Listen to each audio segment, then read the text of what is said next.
जरा सोचो, अगर एक शाओलिन मॉन्क एक आम स्कूल में पढ़ने लगे, क्या हालत होगी बाकी बच्चों की। कुछ ऐसा ही होता है हमारी आज की कहानी में। कहानी की शुरुआत होती है ली नाम के एक लड़के से, जो एक शाओलिन गुरुकुल में कुंफू सीखता था। वो जन्म से ही यहाँ पर ट्रेनिंग ले रहा था। एक दिन ली गुरुकुल के मंदिर में गया और माफी मांगी, क्योंकि अब जो वो करने वाला है वो शायद सही नहीं होगा। उसी वक्त एक योद्धा ने साइड से उस पर हमला कर दिया। अचानक हमले से ली चौंक गया, लेकिन उसने जैसे तैसे वार का सामना किया। योद्धा ने उसे दीवार पर फेंक दिया, लेकिन ली कूदकर वापस आ गया। उसने हवा में ही योद्धा के सीने पर वार किए और कुछ ही पलों में उसे हरा दिया। इसके बाद बारी आई एक तलवारबाज योद्धा की। ली ने उसे भी अपनी काबिलियत से धूल चटा दी। इसके बाद वो तीसरे योद्धा की ओर बढ़ा। हालांकि वो योद्धा ध्यान में बैठा था, लेकिन फिर भी ली के आने की आहट सुनकर उसने अपनी माला शीशे में दे मारी, जिससे ली की आंखें चौंधिया गई। अगले ही पल में उसने ली को उठाकर जमीन पर पटक दिया।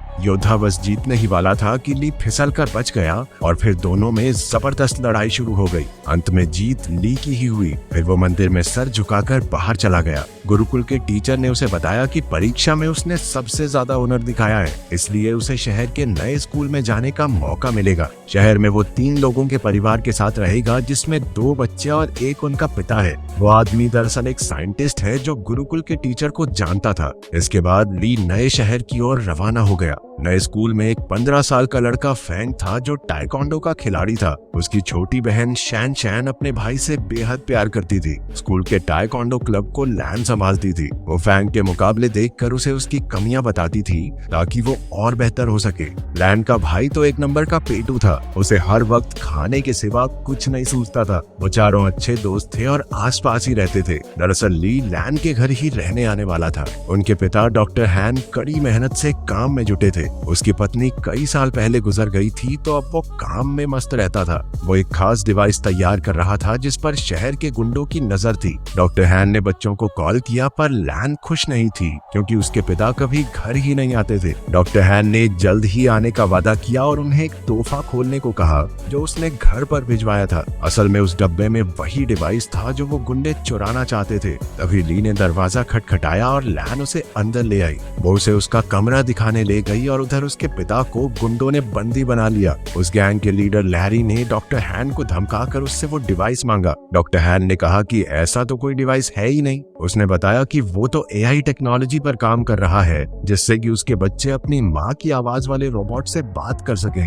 लेकिन लैरी को उस पर विश्वास नहीं हुआ। उसने सीसीटीवी फुटेज से पता लगाया कि वो डिवाइस तो डॉक्टर हैन के घर जा चुका है। फिर लैरी के 2 चेलों ने आगे बढ़कर डिवाइस चुरा कर लाने का जिम्मा ले लिया। स्लॉपी और फिस्ट काफी खुश थे, क्योंकि गुंडे बनने के बाद ये उनका पहला मिशन था। उन दोनों ने अजीबोगरीब कपड़ों से भेस बदला और लैन के घर के बाहर जाकर खड़े हो गए। उनमें से एक ने रात को अंदर घुसने का फैसला किया, लेकिन फिर दूसरा कहने लगा कि बच्चों ने स्कूल चले ही जाना है, दिन में चुरा लेंगे भाई, क्या हो गया। घर में ली नए शहर के तौर तरीके सीख रहा था। उसने लैन को टाइकोंडो मैच देखते हुए देखा, तो उसे भी ये खेल दिलचस्प लगा। रात को जब वो ध्यान में बैठा, तो यू की वीडियो गेम की वजह से उन दोनों में बहस छिड़ गई, लेकिन जल्द ही दोनों मिलकर वीडियो गेम का मजा उठाने लगे। उधर लैन ने अपने कमरे में जब वो तोहफे का डिब्बा खोला, तो उसमें एक पांडा की चेन निकली। वो नहीं जानती थी कि दरअसल ये पांडा वो पेन ड्राइव है, जिसके पीछे वो गुंडे कब से पड़े हैं। जब लैन ने बटन दबाया, तो पांडा ने उसे पासवर्ड रखने को कहा।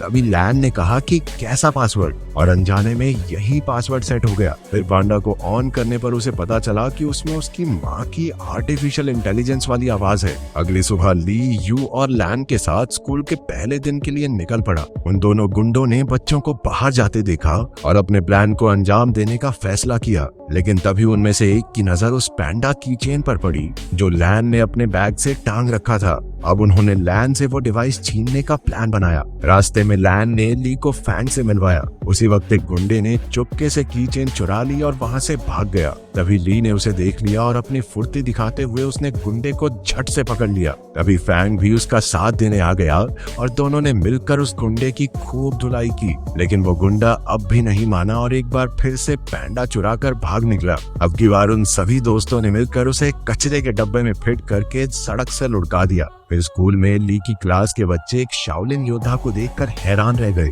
वो उससे पूछने लगे कि क्या कभी वो शादी कर सकता है। वो उससे उल्टे पुल्टे सवाल पूछने लगे। तुम कभी शादी कर सकते हो क्या? भाई कुंफू करके दिखा दे भाई, हाँ एक बार दिखा दो, हाँ एक बार भाई, एक बार कुंफू करके दिखा के भाई में मजा आ जाता है। आखिरकार टीचर ने उन्हें शांत करके कहा कि ये सब खेलने के पीरियड में करना। खेलने के पीरियड में उनके कोच ने बताया कि अगले महीने उनकी चुस्ती फुर्ती की जांच होगी और जो कोई इसमें पास नहीं होगा वो अगली क्लास में नहीं जा सकता। ये सुनते ही यू की हालत पतली हो गई क्योंकि वो बहुत मोटा था। भगवान जानता है भाई साहब कितनी मुश्किल से चलते थे। फिर कोच ने सबसे 100 मीटर की दौड़ लगवाई। ली ने तो समय से पहले ही 2 चक्कर पूरे कर लिए, जबकि बाकी बच्चे अभी पहले चक्कर में ही थे। इसके बाद उन्हें पुशअप्स करने के लिए कहा गया, जिसमें अपना ली पहले से ही माहिर था। उसने 100 से भी ज्यादा पुशअप्स किए और बाकी बच्चों से तो 2 भी नहीं हुए। बाद में तो उसने एक हाथ से पुशअप्स करने शुरू कर दिए। उसकी काबिलियत देखकर सभी बच्चे कूदने लगे। फिर बारी आई ऊंची छलांग लगाने की। ये तो ली के बाएं हाथ का खेल था। बेचारा यू तो मुंह के बल नीचे गिर पड़ा। वहाँ डॉक्टर हान की लैब में लैरी ने उन्हें कुर्सी से बांध रखा था और उसे गोल्फ बॉल से पीट पीट कर परेशान कर रहा था। रात को वो दोनों गुंडे मौका देखकर लैन के घर में घुस आए। तभी ली की नजर उन पर पड़ गई और वो एक खिलौने के पीछे छिपकर उन्हें डराने लगा, लेकिन उन्होंने जल्द ही उसे देख लिया और मौका देखकर उस पर हमला कर दिया। जब लैन वहाँ पहुंची तो गुंडों ने पैंडा चुरा लिया और फरार हो गए। ली ने लैन और यू को सारी कहानी बताई, लेकिन उन दोनों को लगा कि वो मजाक कर रहा है। इसके बाद हम देखते हैं कि वो दोनों गुंडे अपने मुंह में गोल्फ बॉल्स भरकर लेटे हुए थे। असल में उन्होंने गलती से पैंडा की चेन की जगह वैसा ही दिखने वाला एक परफ्यूम चुरा लिया था। लैरी को एक खास डिवाइस 3 दिन के अंदर किसी कंपनी को बेचना है और इसीलिए अब उसे बेचैनी होने लगी। उसने बड़े गुस्से में उन दोनों गुंडों की गोल्फ बॉल से निशाना लगाया और उन्हें धमकाकर जल्द से जल्द वो खास डिवाइस लाने का ऑर्डर दे दिया। अगले दिन स्कूल में सारे बच्चे फैंग का टाइकोंडो मुकाबला देख रहे थे। वहीं यू और शैन चैन पीछे बैठी 2 बदसूरत लड़कियों के बारे में बातें करने लगी। ये लड़कियां कोई और नहीं बल्कि वो दोनों गुंडे ही थे जो भेस बदल कर वहाँ आए थे। उन्हें लैंड के बैग पर वो पैंडा दिखाई दिया और दोनों उसे चुराने के लिए सही मौके का इंतजार करने लगे। उसी वक्त ली ने फैंग को एक मुकाबले की चुनौती दी। इस मजेदार मुकाबले को देखने के लिए सभी बच्चे भागकर आगे चले गए। अब सही मौका देखकर गुंडों ने बैग से पैंडा चुराने की कोशिश की, लेकिन इस चक्कर में उनके नकली बाल वहीं फंस गए। उधर मुकाबले में फैंग और ली में जबरदस्त टक्कर हो रही थी। दोनों ही एक दूसरे पर भारी पड़ रहे थे। आखिरकार दोनों ने एक दूसरे को ना मारने का फैसला किया और मुकाबला खत्म हुआ। उसी वक्त सबने पीछे मुड़कर उन दोनों गुंडों को पहचान लिया। बच्चों ने मिलकर उन पर हमला बोल दिया, लेकिन इस बार वो एक बच्ची को मारने की धमकी देकर पैंडा डिवाइस लेकर भाग गए। फिर बच्चे मिलकर प्रिंसिपल के पास गए और पुलिस को बुलाकर सारा माजरा समझाया। वहीं ली खुद को इस सब का जिम्मेदार समझ रहा था, क्योंकि अगर उसने फैन को चुनौती नहीं दी होती तो लैन अपने बैग से दूर ही न जाती। लेकिन बाकी बच्चों ने उसे दिलासा दिया कि ऐसा नहीं सोचना चाहिए। आखिरकार लैरी के हाथ वो डिवाइस लग गया और उसके जरिए उसने कंप्यूटर पर एक प्रोग्राम चलाया, लेकिन उसे इस्तेमाल करने के लिए पासवर्ड की जरूरत थी, ये वो नहीं जानता था। उसने कुछ प्रोग्रामर्स को बुलाकर लॉक खोलने के लिए कहा,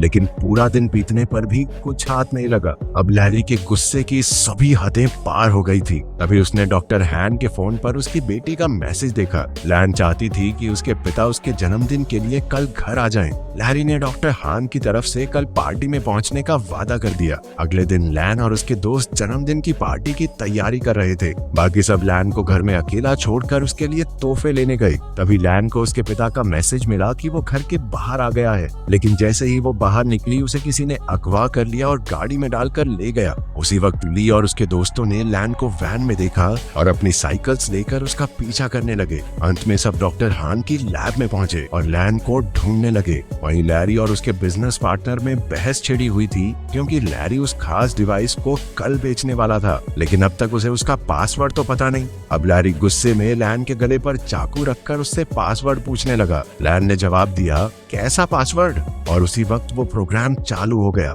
बाहर शुरुआत वाले दोनों गुंडे अड्डे की रखवाली कर रहे थे।